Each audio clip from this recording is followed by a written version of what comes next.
Operation सिंदूर अभी officially खत्म नहीं हुआ है, लेकिन पाकिस्तान को छोड़कर म्यांमार में अचानक से भारत को ड्रोन्स को क्यों भेजना पड़ गया है, ईरान ने पाकिस्तान को एक्सपोज करते हुए भारत के साथ दोस्ती के ऊपर क्या स्टेटमेंट दी है, रशिया ऐसा कौन सा स्टेप उठाने जा रहा है जिसकी भारत को बिल्कुल भी उम्मीद नहीं थी, और अमेरिका कैसे अपने एलाइज को ही धोखा दे रहा है।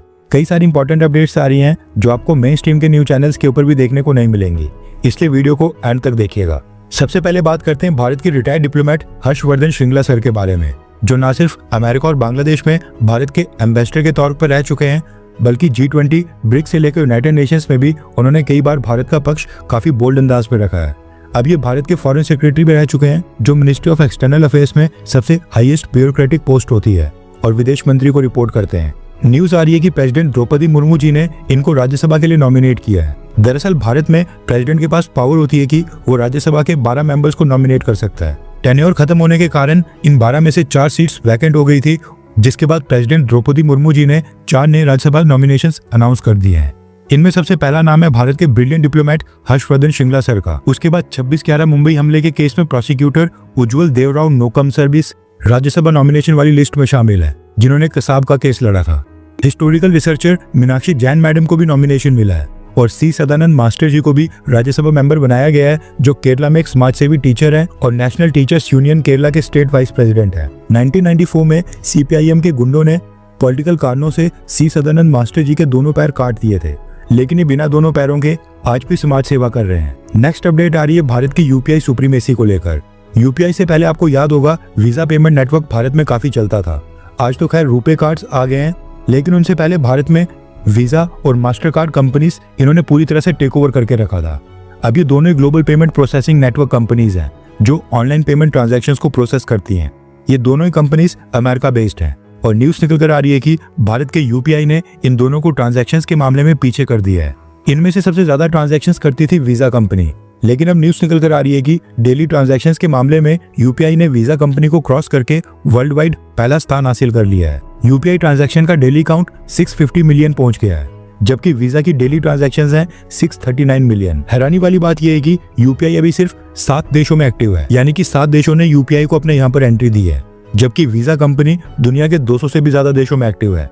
वीजा कंपनी को साल 1958 में बैंक ऑफ अमेरिका ने स्टार्ट किया था, जबकि UPI पेमेंट नेटवर्क को साल 2016 में भारत के बैंक्स ने मिलकर लॉन्च किया था, और 9 साल के अंदर UPI ने 67 साल पुरानी अमेरिकन कंपनी को पीछे कर दिया है। और यहाँ पर हमारे कुछ लोग डिजिटल इंडिया और UPI पेमेंट्स के ऊपर सवाल खड़े कर रहे थे। नेक्स्ट अपडेट आ रही है भारत और म्यांमार को लेकर। दरअसल साल 1979 में भारत से असम को अलग करके एक अलग देश बनाने के लिए United liberation front of Assam नाम का एक सेपरेटिस्ट मिलिटेंट ग्रुप खड़ा किया गया था। ये group insurgency, illegal arms trade, extortion और क्रॉस बॉर्डर टेररिज्म में शामिल है। साल 2012 में United liberation front of Assam 2 गुटों में डिवाइड हो गया था, United liberation front of Assam independent और इसके साथ ही दूसरा group United liberation front of Assam pro talks, जिसने हथियार छोड़कर भारत सरकार के साथ टॉक्स शुरू कर दी थी और शांति का रास्ता अपनाया था। अब ये जो United liberation front of Assam independent है, इनका मानना है कि ये टॉक्स नहीं बल्कि हथियार के दम पर भारत से असम को आजाद करवाएंगे और नई कंट्री का गठन करेंगे। और ये लोग अभी भी एक्टिव हैं और चाइना के सपोर्ट से आज भी भारत के खिलाफ मिलिटेंट गतिविधियों में शामिल होते हैं। फुली वाइड बॉर्डर न होने के कारण ये बॉर्डर क्रॉस करके म्यांमार में छुप जाते हैं और वहां से हमला करने भारत में आते हैं। मसला ये है कि म्यांमार में मिलिट्री रूल होने के कारण वहां की मिलिट्री आजकल बॉर्डर्स के ऊपर ज्यादा ध्यान नहीं दे पा रही है, इसलिए United liberation front of Assam independent आतंकी संगठन वापस से एक्टिव हो गया था और बॉर्डर एरियाज में भारत की सिक्योरिटी फोर्सेस के ऊपर हमले कर रहा था। वीडियो रिकॉर्ड करते समय ये न्यूज निकल कर आ रही है कि भारतीय सेना ने म्यांमार की सीमा के अंदर डीप घुसकर ड्रोन्स की मदद से ड्रोन स्ट्राइक्स की हैं और United liberation front of Assam independent के कैडर को निशाना बनाया है। वीडियो रिकॉर्ड करते समय अभी तक गवर्नमेंट ऑफ इंडिया या फिर इंडियन आर्मी ने इसके ऊपर कोई स्टेटमेंट नहीं दी है, लेकिन United liberation front of Assam independent ने एक स्टेटमेंट रिलीज करके बताया कि भारत ने United liberation front of Assam independent के फ्यूनरल प्रोसेशन को टारगेट किया है, जिसमें उनके 2 senior commanders brigadier Ganesh Assam और कर्नल प्रदीप असम ये दोनों मारे गए हैं और मल्टीपल घायल हुए हैं। इन्होंने बताया कि ये funeral procession lieutenant general Naeem Asim का हो रहा था, जो अगेन एक ड्रोन स्ट्राइक में मारा गया था। यानी कि United liberation front of Assam independent के ऊपर मल्टीपल ड्रोन स्ट्राइक्स हुई हैं। अभी तो खैर ये डेवलपिंग स्टोरी है एंड हो सकता है कि गवर्नमेंट ऑफ इंडिया जल्दी इसके ऊपर कोई स्टेटमेंट रिलीज करे। कैजुअलिटीज का नंबर या फिर इंजर्ड्स की संख्या अभी तक सामने नहीं आई है। नेक्स्ट अपडेट आ रही है भारत और ईरान को लेकर। दरअसल ईरान का अमेरिका और इजराइल के साथ जो रिसेंट कॉन्फ्लिक्ट हुआ था, जिसमें ईरान की न्यूक्लियर साइट्स के ऊपर बॉम्बिंग की गई थी, इस एपिसोड के बाद पाकिस्तान ने ईरान को ओपन सपोर्ट किया था, जबकि भारत ने अपने आप को एससीओ की स्टेटमेंट से भी अलग रखा और यूनाइटेड नेशंस में भी वोटिंग के दौरान वहां पर न्यूट्रलिटी बरती। इन शॉर्ट, ईरान का साथ नहीं दिया। उस एपिसोड के बाद से ही ईरान के कई सारे ऑनलाइन पोर्टल्स, डिजिटल प्लेटफॉर्म्स और सोशल मीडिया के ऊपर भारत के बारे में ईरान की तरफ से काफी बुरा भला कहा जा रहा था और लगातार इंडिया की आलोचना हो रही थी। भारत के खिलाफ काफी सारी फेक न्यूज फैलाई गई। पहले कहा गया कि ईरान के ऊपर अटैक करने के लिए भारत ने अमेरिका को अपनी स्पेस यूज करने दी थी और B-2 बॉम्बर्स इंडिया के ऊपर से फ्लाई होकर ही ईरान गए थे। उसके बाद क्लेम किया गया कि ईरान भारत के साथ चाबार पोर्ट की डील को कैंसिल कर रहा है एंड ईरान ने भारत के एम्बेसडर को सम्मन करके उनके साथ प्रोटेस्ट जाहिर किया है। इसके अलावा भी काफी फेक न्यूज फैलाई गई, लेकिन ऐसे सभी ऑनलाइन पोर्टल्स के ऊपर ईरान की जो भारत में एम्बेसी है उसने क्रैकडाउन किया है और एक स्टेटमेंट रिलीज की है। रेफरेंस लैब की स्क्रीन के ऊपर स्क्रीनशॉट है। ईरान की भारत में एम्बेसी ने कहा है कि कई सारे फेक चैनल्स ईरान के नाम का इस्तेमाल करके भारत और ईरान के रिलेशंस को डैमेज करने और हमारे संबंधों को तबाह करने की कोशिश कर रहे हैं। हम ये कहना चाहते हैं कि ये जो प्रोपेगेंडा फैलाने वाले अकाउंट्स हैं ये ईरान के नहीं है। इसके साथ ही ईरान की एम्बेसी ने 4 फोटोज भी जारी किए हैं। 2 फोटोज में ये तमाम न्यूज चैनल्स मेंशन किए गए हैं। इसके साथ ही एक फोटो में ईरान की एम्बेसी ने बताया है कि ये चैनल्स और डिजिटल प्लेटफॉर्म्स कैसे फेक न्यूज फैलाकर भारत और ईरान के रिलेशंस को खराब करने की लगातार कोशिश कर रहे हैं। इसके साथ ही ईरान की एम्बेसी ने एक और स्क्रीनशॉट शेयर किया है जिसमें दिखाया गया है कि कैसे एक रेड पिल मीडिया नाम का चैनल जो क्लेम कर रहा है कि वो अमेरिकन सिटीजन है, पैदा और पला बड़ा अमेरिका में है और इजराइल का विरोध करता है, लेकिन वो चैनल असल में अब्दुल अब्बास नाम के एक पाकिस्तानी व्यक्ति का है जो पाकिस्तान से उसको चला रहा है और कराची पाकिस्तान से इस अकाउंट के थ्रू फेक न्यूज फैला रहा है। ईरान की एम्बेसी ने इंडियन से आग्रह किया है कि ऐसे ऑनलाइन पोर्टल्स और चैनल्स का विश्वास न किया जाए।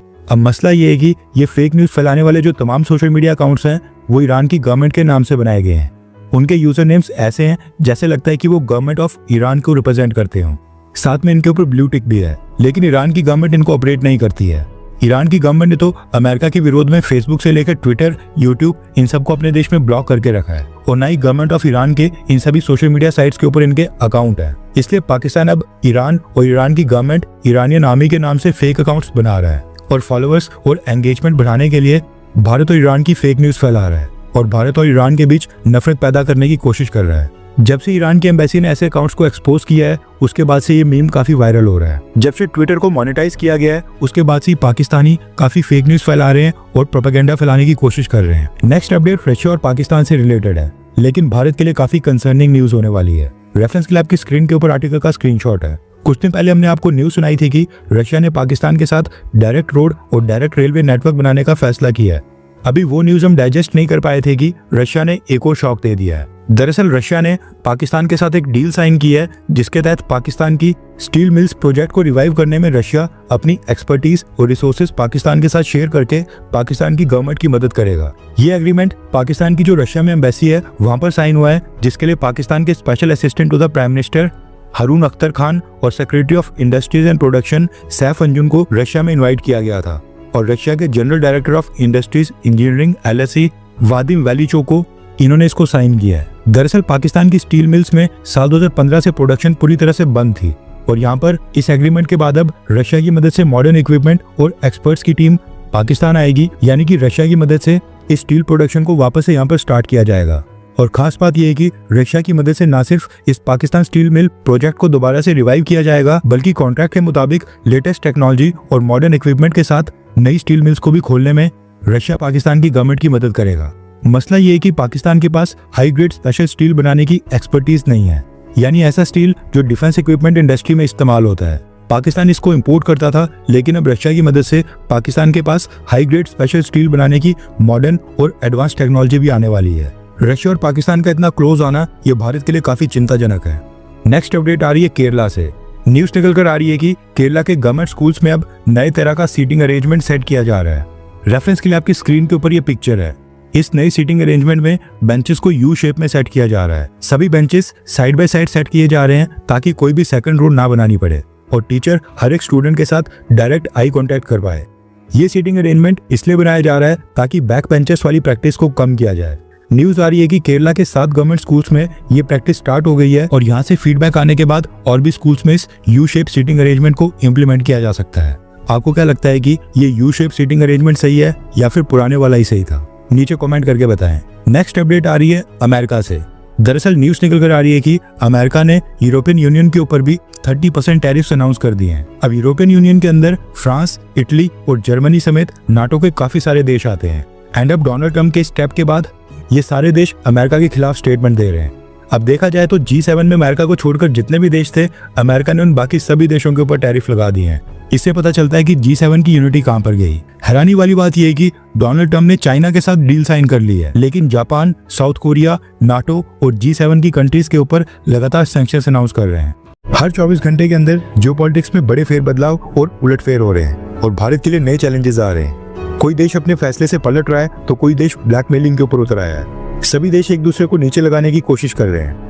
इन सब के बीच हमारा भारत किसी भी देश से पीछे न रह जाए, इसके लिए मोदी सरकार लगातार कोशिशें कर रही है। एंड भारत की foreign policy, defence news, economy और ग्लोबल अफेयर्स का सही एनालिसिस हमारे चैनल इंडियन अफेयर्स का मिशन है और ये मिशन आपके सपोर्ट के बिना अधूरा है। इंडियन अफेयर्स हिंदी के ऊपर हम सभी फैक्ट्स और डेटा बिल्कुल सरल भाषा में एनालाइज करते हैं, बिना किसी एजेंडा के। अगर आप चाहते हैं कि इंडियन अफेयर्स का सही और ऑथेंटिक एनालिसिस आप तक लगातार पहुंचे, तो इस वीडियो को लाइक करें और हमारे चैनल इंडियन अफेयर्स को सब्सक्राइब करके बेल नोटिफिकेशन ऑन करना मत भूलिए। आपका एक लाइक हमारे चैनल को ग्रो करने में काफी मदद करेगा और एक सब्सक्राइब ये सुनिश्चित करेगा कि आप किसी भी इंपॉर्टेंट अपडेट को मिस ना करें। अगर आपने हमारे चैनल को पहले से सब्सक्राइब किया है तो दिल से धन्यवाद। जय हिंद, वंदे मातरम।